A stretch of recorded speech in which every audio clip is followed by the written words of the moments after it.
తెలియని ఆ పసిబిడ్డని బలి కోరుకోవడం ఏంటి స్వామి? మన వల్ల కాని బలులు కోరడమే తన పిశాచి లక్షణం.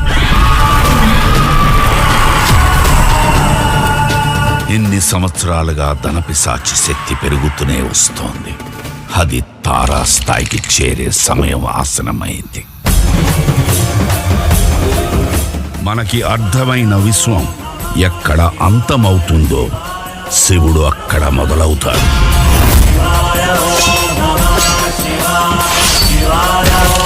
అతని తలంపు ఈ విశ్వం, అతని తాండవం దాని విధ్వంసం.